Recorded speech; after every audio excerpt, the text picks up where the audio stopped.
नमस्कार दर्शकों, आप देख रहे हैं द न्यूज़ नो एक्सप्लेन्ड और मैं हूं रजत वोरा आपके साथ। एक बड़ा अपडेट इस समय कश्मीर घाटी के कुपवाड़ा जिले से आ रहा है, जहां बताया जा रहा है कि सिक्योरिटी फोर्सेस को एक खुफिया इनपुट मिली थी कि उस इलाके में जो नई इन्फिल्ट्रेशन हुई है उसके बाद कुछ आतंकी जो हैं वो घुसे हैं, जिसके बाद सिक्योरिटी फोर्सेस ने पूरे इलाके को कॉर्डन में लेकर बड़ी कामयाबी वहां मिलती हुई नजर आ रही है। बताया जा रहा है कि 3 आतंकियों को सिक्योरिटी फोर्सेस ने मार गिराया है। इस पर ज्यादा जानकारी के लिए सीधे चलते हैं हमारे कश्मीर के संवाददाता शबीर खान के बाद। शबीर, क्या कुछ अपडेट यहाँ से निकल कर आ रहा है? देखिए रजत, ये शुमाली कश्मीर का जिला कुपवारा का जुमेगढ़ इलाका है, जहां फोर्सेस और मिलिटेंट्स के दरमियान तकरीबन 6 बजे के आसपास एनकाउंटर शुरू हुआ था, जिसमें 3 अनआइडेंटिफाइड मिलिटेंट मारे गए हैं, जिनके कब्जे से भारी मिकदार में असला गोला बारूद मिलता है। पूरी तफसीलात आपको बता देंगे।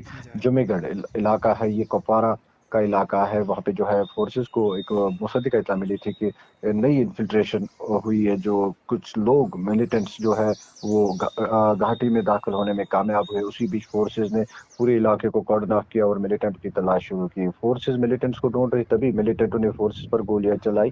फोर्सेस ने भी जवाबी कार्रवाई की और दोनों तरफ से मुठभेड़ शुरू हुई। इस मुठभेड़ में अब तक 3 मिलिटेंट मारे गए हैं, जो अनआइडेंटिफाइड मिलिटेंट है।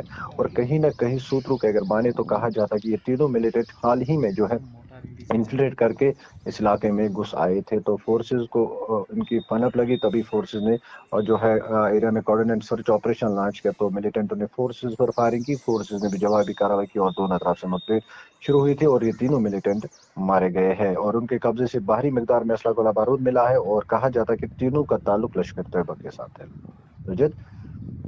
जी, जी शबीर, साफ तौर पर बड़ी कामयाबी यहाँ पर मिलती हुई नजर आ रही है। जहाँ एक तरफ बात करें, लगातार प्रयास जो हैं वो ये किए जा रहे हैं कि कहीं ना कहीं जो हालात हैं वो कश्मीर घाटी में ठीक किए जाएं, और कहीं ना कहीं पाकिस्तान भी अब इन्फिल्ट्रेशन की कोशिश जो है वो लगातार करता हुआ यहाँ पर नजर आ रहा है। किस तरह से अब सिक्योरिटी फोर्सेस के लिए दोहरा चैलेंज बन चुका है?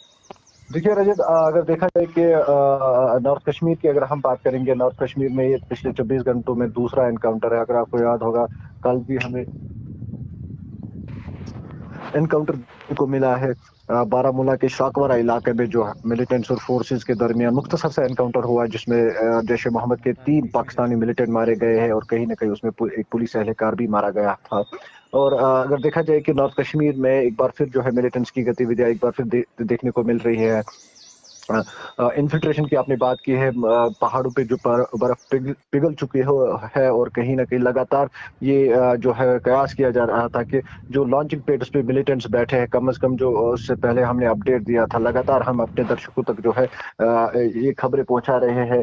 लॉन्चिंग पैड उस पे 200 के आसपास मिलिटेंट्स बैठे थे, जो घाटी में आने की कोशिश कर रहे। अब धीरे धीरे वही मिलिटेंट्स कहीं ना कहीं लग रहा है कि वही घाटी में घुसने की कोशिश कर रहे हैं। लेकिन सिक्योरिटी फोर्सेस की अगर हम बात करेंगे, लगातार वो मुतहरिके जैसे लोअर रीचेस की बात करेंगे, अपर रीचेस की बात करेंगे, वो लगातार जो है 24वें घंटे नजर बनाए हुए हैं। और इससे पहले भी तंगधार इलाके में भी जो है एक इन्फिल्ट्रेशन देखने को मिले, जिसमें एक पाकिस्तानी मिलिटेंट जिसके कब्जे से नारकोटिक्स के 10 पैकेट और 2 AK-47 के साथ साथ दीगर असला गोला बारूद मिला है। कुल मिलाकर अगर देखा जाए कि लगातार घाटी में एक बार फिर मिलिटेंट्स की गतिविधियां तेज हो रही है और पाकिस्तानी मिलिटेंट्स एक बार फिर जो है यहाँ डेरा जमाने की कोशिश कर रहे हैं। लेकिन कहीं ना कहीं अगर देखा जाए कि सिक्योरिटी एजेंसीज लगातार मुतहरिक है किसी भी चैलेंज को नाकाम बनाने के लिए। रजत।